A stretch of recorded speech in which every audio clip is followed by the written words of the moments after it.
नमस्कार साथियों, स्वागत है आपका अपना YouTube चैनल द ब्रेन ज्ञान पर। आज हम कक्षा 10वीं के भौतिक विज्ञान के कुछ ऐसे महत्वपूर्ण प्रश्न को देखेंगे जो बार बार परीक्षा में पूछा जाता है। साथियों, ये सारे प्रश्न ऑब्जेक्टिव टाइप के होंगे और सभी प्रश्न आपकी परीक्षा के दृष्टिकोण से अति महत्वपूर्ण है। एक बार इस वीडियो को पूरा जरूर देखिएगा। चलिए देखते हैं आज का पहला प्रश्न। पहला प्रश्न है कि दर्पण के सामने किसी भी दूर पर स्थित वस्तु का प्रतिबिंब सीधा प्रतीत होता है तो वह दर्पण है। कौन सा दर्पण है? समतल दर्पण, केवल समतल दर्पण, केवल अवतल दर्पण, केवल उत्तल दर्पण, या तो समतल दर्पण अथवा उत्तल दर्पण। तो इसका राइट आंसर हो जाएगा क्या? डी हो जाएगा। क्या हो जाएगा इसका? डी। समतल दर्पण में भी सीधा प्रतीत होता है और उत्तल दर्पण में भी सीधा प्रतीत होता है। अगला प्रश्न है, प्रकाश की किरण गमन करती है सीधी रेखा में, टेढ़ी रेखा में, किसी भी दिशा में, या इनमें से कोई नहीं। तो साथियों, प्रकाश की किरणें हमेशा गमन करती है कहाँ पर? सीधी रेखा में। अगला प्रश्न है कि प्रकाश के परावर्तन के कितने नियम हैं? 1, 2, 3 अथवा 4। तो इसका राइट आंसर हो जाएगा कितना प्रकाश के परावर्तन के नियम है? 2। कौन कौन से? आपतित किरण, परावर्तित किरण तथा आपतन बिंदु पर डाला गया अभिलंब तीनों एक ही तल में होते हैं और आपतन कोण परावर्तन कोण के बराबर होते हैं। चलिए अगला प्रश्न देखते हैं।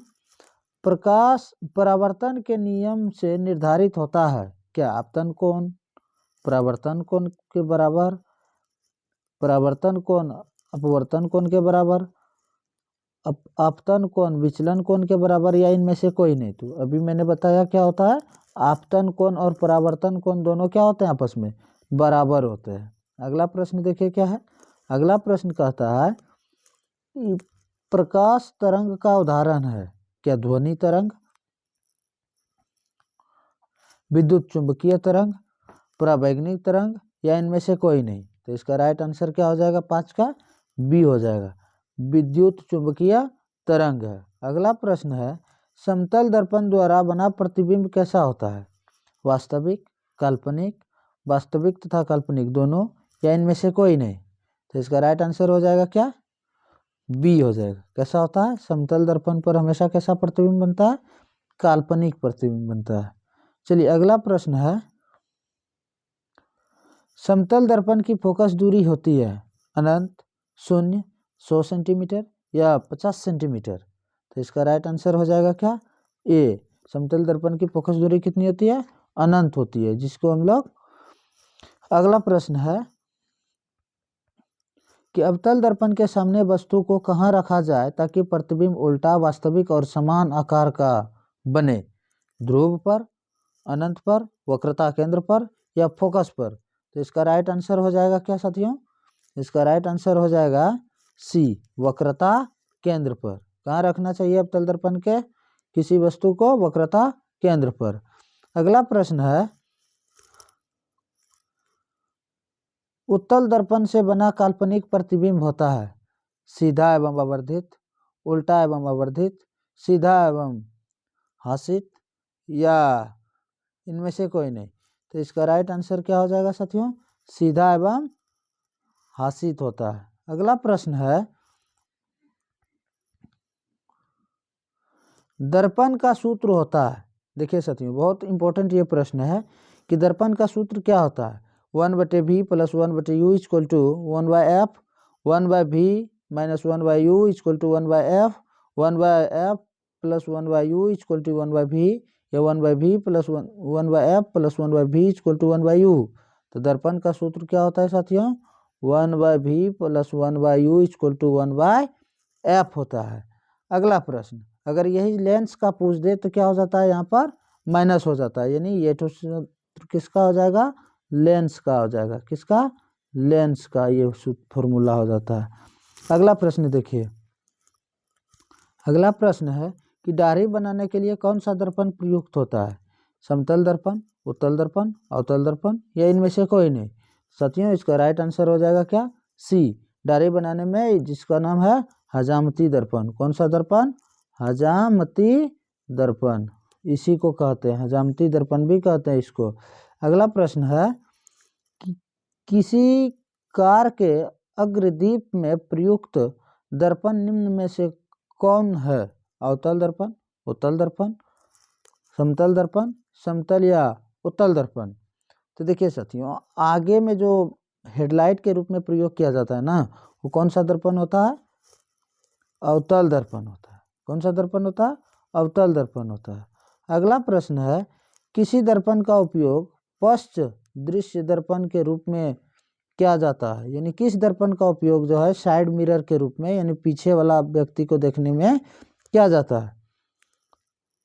उत्तल दर्पण, अवतल दर्पण, समतल दर्पण या कोई नहीं? तो इसका राइट आंसर हो जाएगा क्या? ए, उत्तल दर्पण का। साइड मिरर के रूप में किसका प्रयोग किया जाता है? उत्तल दर्पण का। लेकिन हेडलाइट के रूप में किसका किया जाता है? अवतल दर्पण का किया जाता है। अगला प्रश्न है, नई कार्तीय परिपाठी के अनुसार दर्पण के सामने रखे गए प्रतिबिंब की दूरी ली जाती है धनात्मक, ऋणात्मक, धनात्मक व ऋणात्मक दोनों, या इनमें से कोई नहीं? तो इसका राइट आंसर क्या हो जाएगा? बी हो जाएगा। हमेशा कैसा लिया जाता है? ऋणात्मक ली जाती है। अगला प्रश्न है, निम्नलिखित में यानी निम्न में से किस दर्पण की फोकस दूरी धनात्मक होती है? समतल दर्पण, उत्तल दर्पण, अवतल दर्पण या सभी? तो इसका राइट आंसर हो जाएगा क्या? बी, उत्तल दर्पण की केवल क्या होती है? धनात्मक होती है। अगला प्रश्न है, यदि किसी बिंब के प्रतिबिंब का आवर्धन ऋणात्मक है तो उस प्रतिबिंब की प्रकृति क्या होगी? वास्तविक व उल्टा, वास्तविक और सीधा, वास्तविक आभासी व सीधा या आभासी व उल्टा? तो इसका राइट आंसर क्या हो जाएगा? ए हो जाएगा, वास्तविक व उल्टा हो जाएगा। अगला प्रश्न है, दंत विशेषज्ञ किस दर्पण का उपयोग मरीजों के दांतों का बड़ा प्रतिबिंब देखने के लिए करता है? यानी ईएनटी डिपार्टमेंट जो होता है साथियों, कौन सा डिपार्टमेंट? ईएनटी। ये ईएनटी डिपार्टमेंट जो है किस दर्पण का प्रयोग करता है? समतल दर्पण, अवतल दर्पण, उत्तल दर्पण या इनमें से सभी? तो इसका राइट आंसर हो जाएगा क्या? बी, ईएनटी डिपार्टमेंट में किसका प्रयोग करता है? अवतल दर्पण का प्रयोग करता है। अगला प्रश्न है, एक प्रयोग में अवतल दर्पण द्वारा किसी बिंब का प्रतिबिंब एक पर्दे पर प्राप्त किया जाता है। दर्पण की फोकस दूरी को निर्धारित करने के लिए प्रयोगकर्ता को मापने की जरूरत है। क्या दर्पण तथा पर्दा के बीच की दूरी को, दर्पण तथा बिंब के बीच की दूरी को, या ये दोनों को, या इनमें से किसी को नहीं को? तो इसका आंसर हो जाएगा सी। क्या हो जाएगा? दोनों के बीच की दूरी को मापना पड़ता है, दर्पण तथा प्रतिबिंब के बीच की दूरी, और ए और बी दोनों को। अगला प्रश्न है कि गोलीय दर्पण परावर्तक पृष्ठ की वृत्ताकार सीमा रेखा का व्यास कहलाता है। मुख्य फोकस, वक्रता त्रिज्या, प्रधान अक्ष और गोलीय दर्पण का द्वारक। तो इसका राइट आंसर हो जाएगा क्या साथियों? इसका राइट आंसर हो जाएगा डी। क्या हो जाएगा? गोलीय दर्पण का द्वारक। अगला प्रश्न है कि निम्नलिखित में कौन उत्तल दर्पण की फोकस दूरी है जिसकी वक्रता त्रिज्या 32 सेमी है? +8 सेमी, -8 सेमी, +16 सेमी, -16 सेमी। तो इसका राइट आंसर हो जाएगा क्या? सी, +16 सेमी। देखिए फॉर्मूला क्या होता है साथियों, वक्रता त्रिज्या जो होती है फोकस दूरी की क्या होती है? आधी होती है, आर बराबर होता है। अगला प्रश्न है कि हजामत के लिए किस दर्पण का उपयोग किया जाता है?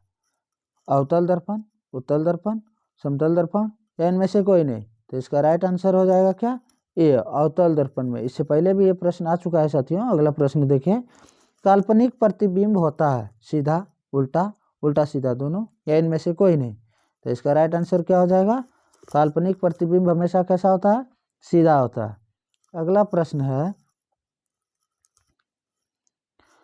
गोलीय दर्पण के फोकसांतर एवं वक्रता त्रिज्या के बीच का संबंध है R बराबर 2f, F बराबर R, F बराबर R/4 या R बराबर F/2। तो इसका राइट आंसर क्या हो जाएगा, ए हो जाएगा। आर बराबर 2f, यानी फोकस दूरी जो होती है, यानी आर बराबर होती है 2f। क्या होती है, आर बराबर 2f होता है, या f बराबर क्या हो जाता है, r/2 हो जाता है। अगला प्रश्न है,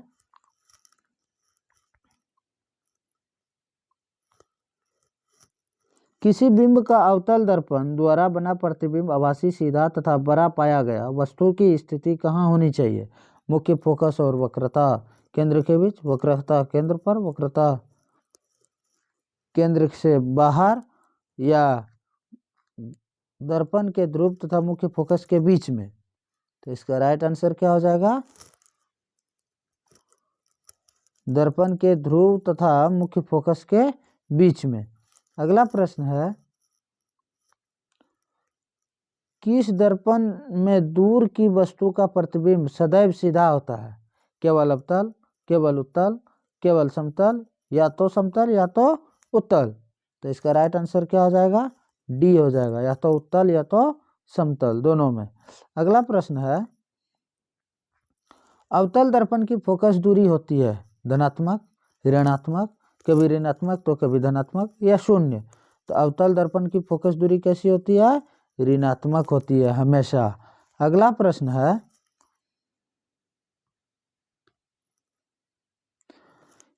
किस दर्पण से हमेशा वस्तु